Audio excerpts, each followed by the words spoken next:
Gentle ladies and gentlemen, once again welcome to this YouTube channel. This is Samuel Walago Senior, and this is the only place where we put a lot of effort in gathering here and there some gems of wisdom to help us navigate this terrain called life. And in the process, we make ourselves happy because there's no problem. There's no reason why you should not be happy. And we do this fully aware of the rights and freedoms of other people. So we put a lot of care not to step on other people's toes lest they take us to jail. Anyway, in our gem today, we derive it from this book, The Odyssey of Homer. Remember, this has been our journey for quite some time, and as I reminded you the other time, we are absolutely not in any hurry to go home, because this is a journey of awareness, self-awareness, a journey of self-rediscovery.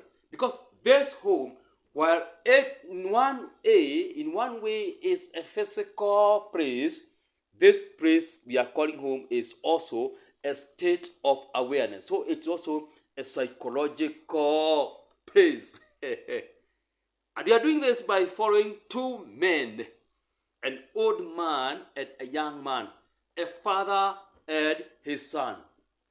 Men who have been separated for 20 good years by life's circumstances, of which none of us is immune to them. So in book 2, we extract a gem of wisdom. And that gem of wisdom is here. That is our gem of wisdom today. And from that, we are going to mention two great things. Two great things. These words are saying, he should come home again in the 20th year, and that no one would know him.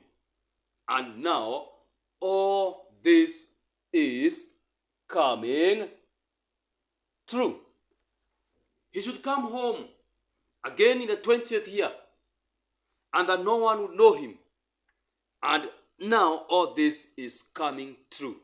Let's talk about the two things that emerge from this gem of wisdom in this extract, in this journey of ours home. But before that, let me give you some context, some little context. This young son called Telemachus is being advised by Mente to go on a journey, to go and ask information about his own father.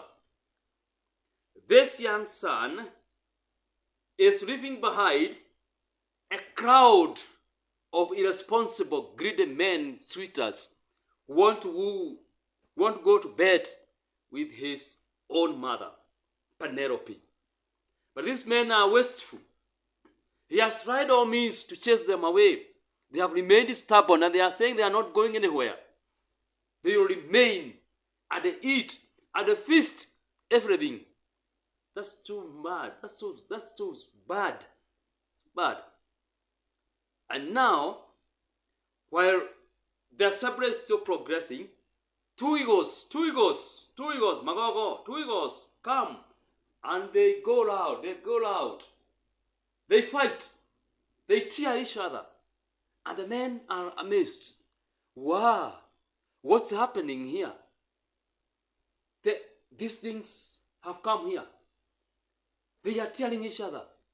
They are killing one another in our own presence, in daylight. Well, then we need to ask someone who is knowledgeable of these things to explain to us. And true to that, among them there is a man who is knowledgeable on these things, an old man. And he tells them plainly, in fact the word used are two words, that he told them plainly and with honesty that, for one, the man Odysseus, the man who left to go and fight in the war 20 years ago, is not dead. And he is, in fact, coming back.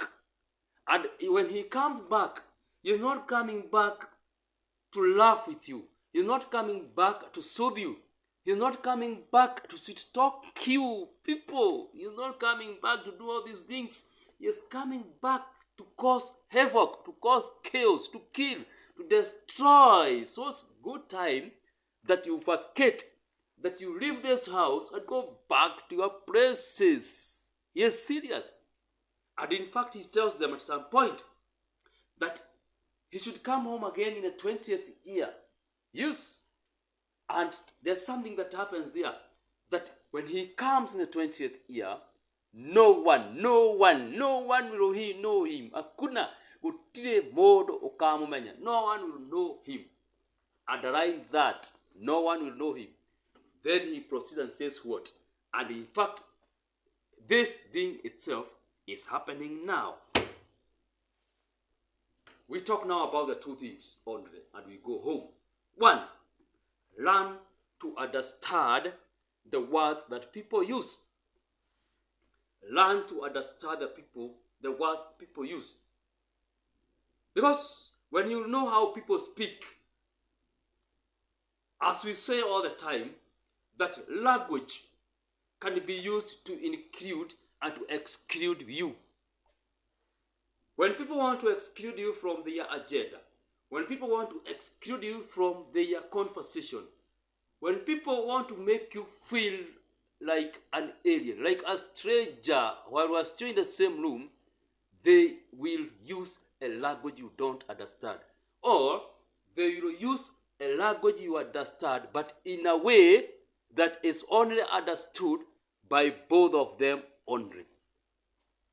So learn to understand words. First of all, from the face value, before we even talk about the deeper. Because these words were plain.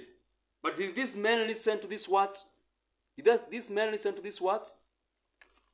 I'll tell you no. But as we continue this journey, I'll tell you what happened. The second thing that you need to learn is that there are times when people joke. There are times when people joke. There are times when people use sarcasm when they are speaking. There are times when they speak, and what they do is that when they discover and they realize that you felt hurt, you are hurt by the words, they'll say, but you see, I was just joking. I was just joking aloud. I was not serious. I was just joking. Huh? How? How can you just select words that you hurt someone else and then lay claim that you were simply joking? This is a trick that people will use. And there are people who are masters of this, especially people who want to manipulate you. Take note of them in your life. Look, be on the lookout. Check them. They like doing this. They will talk words that will hurt you. And then they will say, equal to jokes. And while still on this, there are other people, especially this happens to married women, who unfortunately are married to alcoholic husbands. And these husbands tend to be abusive to some way or another. These men will go and take alcohol. When they take alcohol, they will come home and cause chaos and havoc. And they will utter all what you can imagine love. And what will the woman do? What will be the wife say? But you see, he was drunk. He was not saying these things in a sober mind. He was not himself. He was drunk. Huh? From where I sit, learn to listen to what people are saying. This old man was prophesying, but the young men, the suitors, opted to ignore him. They opted to ignore him. In fact, it was very plain that the man is not dead and he is coming. He is coming in the 20th year. Yes, he's coming in the 20th year. And in fact, the things, this prophecy is already happening. They are here.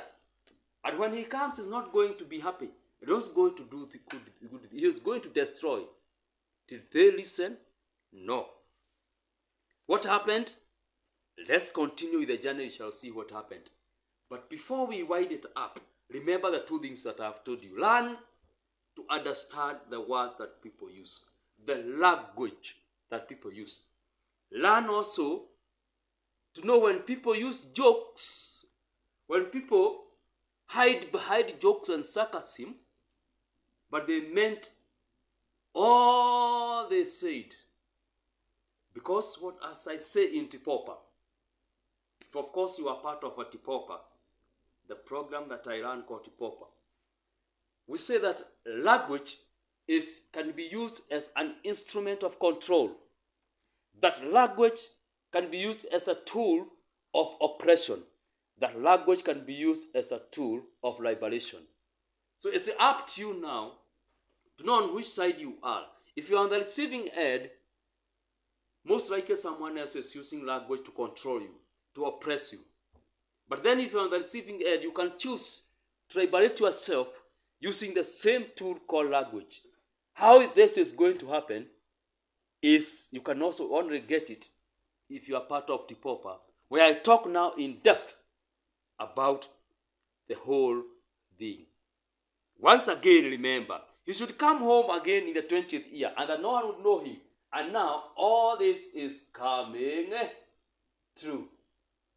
Don't be caught off guard. This is Samuel Rago Senior YouTube. Remember to subscribe and remember to tell somebody else to come and tune to it. Thank you and do have a nice time.